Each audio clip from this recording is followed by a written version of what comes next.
તો રાજેશ શુક્લા એક સક્રિય સમાજસેવક છે। તે સમાજના વિવિધ ક્ષેત્રોમાં યોગદાન આપે છે। તે સામાજિક અને આર્થિક વિકાસને સાથે જોડતા હતા અને સમાજના નાના પરિવર્તનો માટે ઉત્સાહી છે। તે સંગઠનને લાગુ કરવા માટે અને સમાજના સ્તરને સુધારવા લાવવા માટે નિર્દેશક અને સંગઠનકર્તા સાથે સહકારી રીતે કામ કરે છે। પરસોત્તમ નારાયણ શાસ્ત્રી સ્વામિનારાયણ ટ્રસ્ટ જેતલપુરના આયોજક હતા। અમદાવાદમાં SC/ST સમુદાયના 4 સંતો પર મહામંડલેશ્વર શીર્ષક આપવા માટે મેગા કાર્યક્રમ અંતર્ગત ગુજરાતના વિવિધ કાર્યક્રમો આયોજિતમાં હાજર હતા। સુરેન્દ્રનગર મહામંડલેશ્વર શ્રી કૃષ્ણ વદનગીરી બાપુ અને મહામંડલેશ્વર શ્રી શ્યામલાસ બાપુ ગીરી બાપુની ગોંડલ રાજકોટની માન્યતા માટે 1008 મહામંડલેશ્વરના કાર્યક્રમો થયા હતા। હું શાસ્ત્રી પુરુષોત્તમ પ્રકાશ સ્વામી સ્વામિનારાયણ મંદિર જેતલપુર જે અખાડા પરિષદ દ્વારા જે મહામંડલેશ્વર પદનું જે પટ્ટાભિષેક થયો એ ટોટલ આયોજનની સંયોજક તરીકે મને અખાડા પરિષદે જવાબદારી સોંપી હતી। આખા આયોજનના જે મેઇન વિચાર શરૂ થયો તે બૌદ્ધિક સલાહકાર રાષ્ટ્રીય બૌદ્ધિક સલાહકાર જે સંસ્થા છે NGO એમના ડાયરેક્ટર શ્રી મારી બાજુમાં જ બેઠા છે રાજેશ શુક્લાજી। આજથી 6 વર્ષ પહેલાં એમને આવો એક વિચાર આવ્યો કે જે સમાજમાં જે આવા અસમાનતા દેખાય છે અને ખાસ કરીને આધ્યાત્મિક જગતમાં સંતોને માટે મહામંડલેશ્વર બનાવવાના જે એમાં જે ભેદભાવ રાખે છે તો એમના માટે આદરણીય શ્રી રાજેશભાઈ શુક્લાએ આ અખાડા પરિષદ જે ઓથોરિટી છે એમની સાથે 6 વર્ષ સુધી સળંગ એક પદાધિકારીઓને મળીને એમને સમજાવીને સમાજની જે વાસ્તવિક પરિસ્થિતિ છે એ પરિસ્થિતિમાં સુધારો લાવવા માટે અને સનાતન ધર્મમાં જે પણ ટુકડાઓ છે એને એક કરવા માટે જે લોકો વિખૂટા પડી ગયેલા છે કંઈક એના ઉપર અન્યાય થતો હોય એની સાથે ભેદભાવ થતો હોય કોઈ જ્ઞાતિના કારણે યા બીજા કોઈ કારણે ભેદભાવ થતો હોય તો એનું સંકલન કરવા માટેની જે એક સાહિત્યની NGOની જે ઈચ્છા હતી એમાં અખાડા પરિષદે પછી 6 વર્ષના અંતે અનુમતિ આપી કે હવે આપણે સાથે મળી અને જે સમાજ જે વંચિત છે મહામંડલેશ્વર પદથી એ સમાજને મહામંડલેશ્વર પદની નિયુક્તિ કરીએ। તો એની શરૂઆત ગુજરાતથી કરવી। અખાડા પરિષદના અધ્યક્ષના કહેવા પ્રમાણે આખા ભારતના જેટલા રાજ્યો છે દરેક રાજ્યોમાં જે સમાજને મહામંડલેશ્વર પદ આપવામાં નથી આવતું એ તમામ રાજ્યોમાં એ જ્ઞાતિઓના ધર્માચાર્યોને તે સંતો મહંતોને મહામંડલેશ્વર પદ આપવું એવું અખાડા પરિષદે હાલના પણ સંજોગોમાં નક્કી કર્યું છે અને એ અભિયાનના ભાગરૂપે સૌથી પહેલું શરૂઆત ગુજરાતથી કરવી એવું એમણે નક્કી કર્યું અને ગુજરાતનું આયોજન કરવા માટે મને એ લોકોએ સંયોજક તરીકે પસંદગી કરેલી અને પછી અમે ગુજરાતના તમામ ધાર્મિક સ્થળો જે દલિત સમાજના સંતો જે ધાર્મિક સ્થાનો ચલાવે છે એમનો સંપર્ક કર્યો, એમને વાત કરી। સૌથી પહેલાં તો એમને વિશ્વાસ જ ના બેઠો કે અમને મહામંડલેશ્વર પદ મળશે એવું એમને વિશ્વાસ જ ના બેઠો। અમે એમને ખૂબ સમજાવ્યા કે મહામંડલેશ્વર પદ તમને મળશે, ઓથોરિટી અખાડા પરિષદ છે એમને જ એમના ઠરાવ થયેલા છે, એમને જ મને જવાબદારી સોંપી છે। એટલે 2 મહિનાની મહેનત પછી અમને વિશ્વાસ બેઠો કે આવું કંઈક બની શકશે ખરું। આ તો સ્વપ્ન જેવું લાગતું હતું। પછી આપણા ગુજરાતમાં લગભગ 100થી વધારે એવા ધર્મસ્થાનો છે કે જે ગાદી ઉપર દલિત સમાજના સંતો એ પ્રવૃત્તિ કરે છે।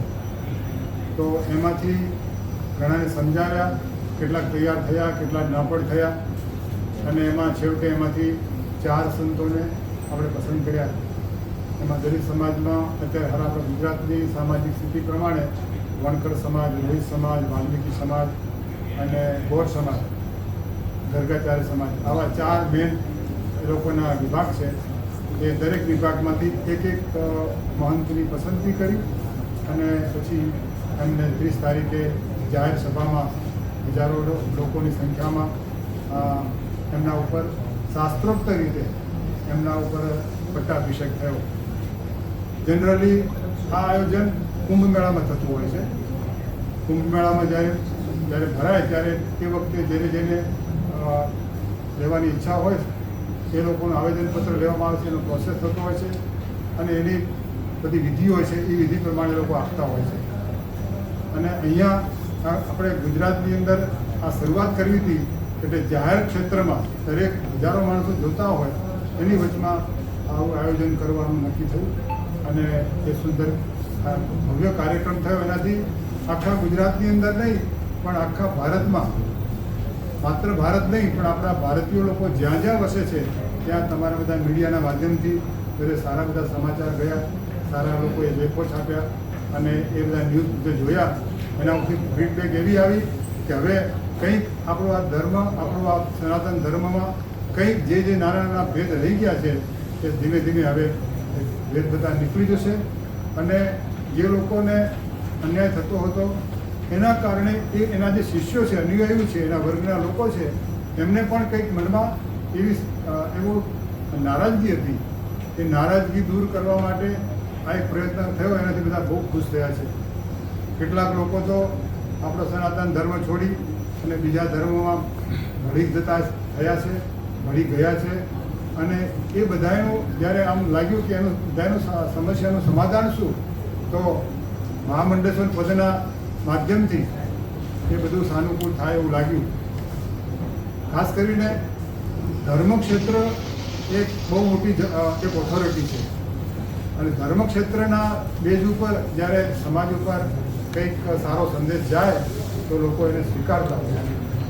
એટલે આવું સરસ આયોજન થયું છે, એનાથી બધા ખુશ છે અને અમે હમણાં તેઓના ધર્મસ્થાને પણ જઈ આવ્યા અને ત્યાં પણ બધાએ બહુ સારી રીતે આ જે પ્રયત્ન કરવામાં આવ્યો એને સ્વીકાર્યો છે. સ્વામીજી એક મિનિટ સ્વામીજી, દલિત લોકો ધર્મ પરિવર્તન કરે છે તો એના વિશે તમે શું કહેશો? ધર્મ પરિવર્તન કરવું એ સારું ના કહેવાય, પણ આપણા લોકો બીજા ધર્મ ભળી ગયા હોય, ઘર વાપસી આવી એ ધર્મ પરિવર્તન નથી ગણાતું. કેટલાક લોકો કોઈ પણ પ્રલોભનથી યા ભયથી યા ધનના લોભથી કોઈ પણ પ્રકારે આ પરિવર્તન થયું હોય તો એ ધર્મ પરિવર્તન પ્રવૃત્તિ થાય એ સારી નથી. એનાથી સમાજ બહુ ઘણા બધા પાછળ જતો રહે છે. પણ આપણે પાછા પોતાના ધર્મમાં આવે, પોતાના ઘરમાં આવે કે कोई धर्म महामंडलेश्वर बनाए हमने 30 तारीख को. टोटल और करीब हमारे पास 150 एप्लीकेशन है. तो हमने टारगेट किया है महाराष्ट्र, गुजरात, राजस्थान फर्स्ट फेज में. तो राजस्थान का करीब स्वामी जी के पास 150. तो प्रोसेस ऐसा है, स्वामी जी के अंडर में टीम होती है. सबसे पहला स्वामी जी आइडेंटिफाई करते हैं, फिर वो हमारे पास आता, हमारी टीम उसका ड्यू डिलिजेंस और वेरिफिकेशन करती है. फिर अखाड़ा परिषद के पास जाता, अखाड़ा परिषद उसके अपने प्रस्ताव पारित करता है, अपना प्रोसेस देता है. फिर उसके हिसाब से हम सब समाज के लोगों से कंट्रीब्यूशन लेते हैं और लेके एक प्रोग्राम करते हैं जिसमें बाकी लोग, समाज के लोग देख सके कि महामंडलेश्वर हम रात के अंधेरे में या बंद कमरे में नहीं बनाना चाहते, क्योंकि ये सनातन का बहुत बड़ा चेहरा है. तो मैं चाहता हूँ कि दुनिया के सब लोग देखें कि ये महामंडलेश्वर है और सब लोग ये भी समझें इनकी जिम्मेदारियां क्या हैं. मतलब जैसे हम सीएम चुनते 5 साल के लिए, पीएम चुनते 5 साल के लिए, बट महामंडलेश्वर हम पूरी जिंदगी के लिए चुनते हैं. महामंडलेश्वर को सिर्फ अखाड़ा परिषद टर्मिनेट कर सकता है, बाकी उसका 5 साल का कोई टेन्योर नहीं है. तो हमें चाहते हैं कि ऐसे आदमी के सारी जो पोजीशन है, उसका एसेट कितना है, कौन सा मंदिर है, वो कर क्या रहा है, वो सबके सामने आवे और फिर उस दिन से कंट्रीब्यूशन टू द सोसाइटी भी सबको दिखे ट्रांसपेरेंट. और यही शंकराचार्य जी की मंशा थी. ये जो आप बता रहे हैं महामंडलेश्वर जनरल कास्ट से पहले जो चुनेंगे, इस बार एसटी एससी से चुने जा रहे, इसके पीछे का उद्देश्य क्या है? हाँ, महामंडलेश्वर एक्चुअल में क्या है, अगर आप देखेंगे तो करीब 27-28% पॉपुलेशन अनुसूचित जात जनजाति की है. जब इस कम्युनिटी से महामंडलेश्वर नहीं आ रहे थे तो इस समाज की जो बातें थी वो अखाड़ा परिषद तक और समाज तक नहीं पहुंच रही थी, जिससे एक सफोकेशन महसूस हो रहा था. उस सफोकेशन की वजह से बहुत सारा प्रेशर धर्म पे था, इकोनॉमी पे था, समाज पे था. बार बार आपको रिजर्वेशन पॉलिसी बनानी पड़ती थी, बार बार डेवलपमेंट पॉलिसी बनानी. बट जब तक आप डिजीज का, रोग का इलाज नहीं करेंगे, रोग क्या है, I need a social recognition. I need a religious recognition. You are giving me money, but you are not giving me a social recognition. तो जब आपने अनुसूचित जात जनजाति का महामंडलेश्वर बनाया तो पूरे समाज में बहुत खुशी है।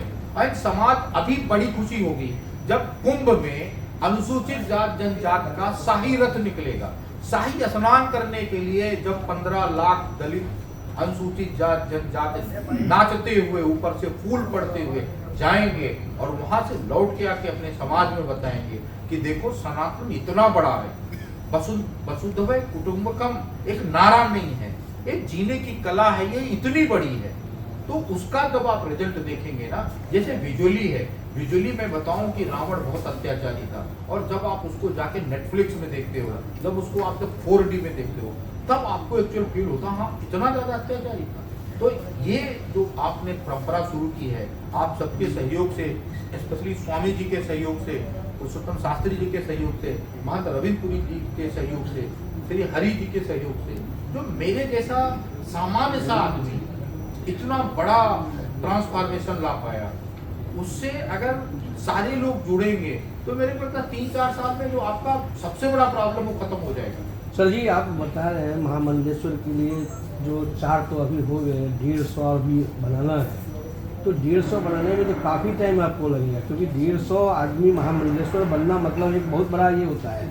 और महामंडलेश्वर का एक विधिवत कार्यक्रम होता है उसका, और उसके लिए तप जप ये भी जरूरी होता है। ये तो क्या है, एजुकेशन या इधर पिछले दरवाजा से तो है नहीं। महामंडलेश्वर सनातन का मतलब ये होता है, कोई भी चीज़ में आप तप करेंगे जप करेंगे उसके बाद ही महामंडलेश्वर बनेंगे। उनका प्रायश्चित दिया जाता है। हाँ, तो मैं वही चीज़ बता रहा हूँ जो आप 150 आपके पास सर पूरा मैं लिस्ट आपको है। बताऊं, अगर आप अपने आंकड़ों पे देखेंगे तो आपके पास 1.5 करोड़ सन्यासी हैं। 1.5 करोड़ सन्यासी में करीब 16 लाख सन्यासी ऐसे हैं जिन्होंने अपना सब कुछ त्याग दिया है। मतलब ना उनका घर है, ना उनका गोत्र है, ना उनका नाम है। अगर 15-16 लाख सन्यासी में से मेरे को 150 चुनना है तो मैं आपको बताऊं, एक चुनने में सिर्फ मेरे को अखाड़ा परिषद का सपोर्ट मिले तो मैं एक और बड़ा सम्मेलन करूंगा रामलीला ग्राउंड में, दिल्ली के रामलीला ग्राउंड में बड़ा सम्मेलन करूंगा। आप सबको आमंत्रित करूंगा कि आप भी वहां आवे और उसी सम्मेलन में मैं 150 कर दूंगा, क्योंकि इसका जो प्रोसेस है, प्रोसेस के लिए अलग डिपार्टमेंट है। अखाड़ा परिषद के पास अलग 5-6 हजार सन्यासियों का टीम है जो इनको तैयार करते हैं।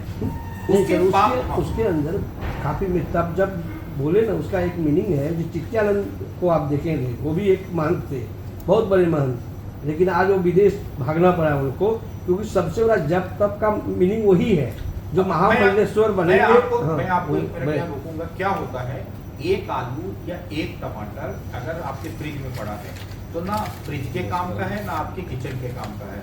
अगर आप उसको समाज में ले आए, संगठन में ले आए, अगर मैं जब महामंडलेश्वर बनाता हूँ तो एक संगठन में आ जाता है, एक समाज में आ जाता है। अगर वो छोटी मोटी गलती करता है तो 5 करोड़ आदमी 7 करोड़ आदमी देखता, और महामंडलेश्वर के ऊपर पूरा डिपार्टमेंट है।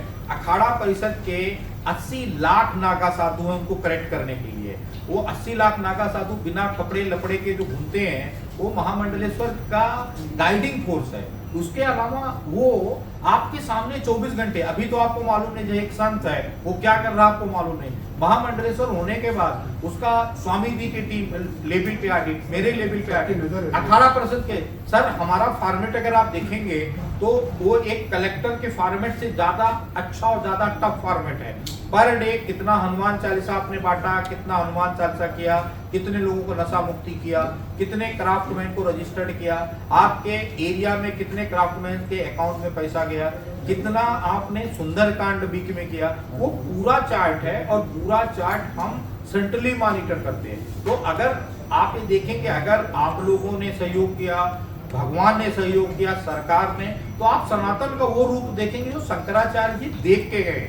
यहाँ हम किसी के पुराने से हमें कुछ लेना देना नहीं। जैसे महर्षि वाल्मीकि डाकू थे, उनके पास्ट से कुछ लेना देना नहीं। एक बार जो प्रेजेंट और फ्यूचर होगा ना, वो सही होगा, वो अपनी गारंटी है। सर ये जो 4 महामंडलेश्वर बने हैं, हाँ। उनका क्वालिफिकेशन क्या है? उनका सबसे बड़ा क्वालिफिकेशन है कि उन्होंने अपनी जिंदगी के पिछले 55 साल पेड़ के नीचे और त्याग में दे दिए।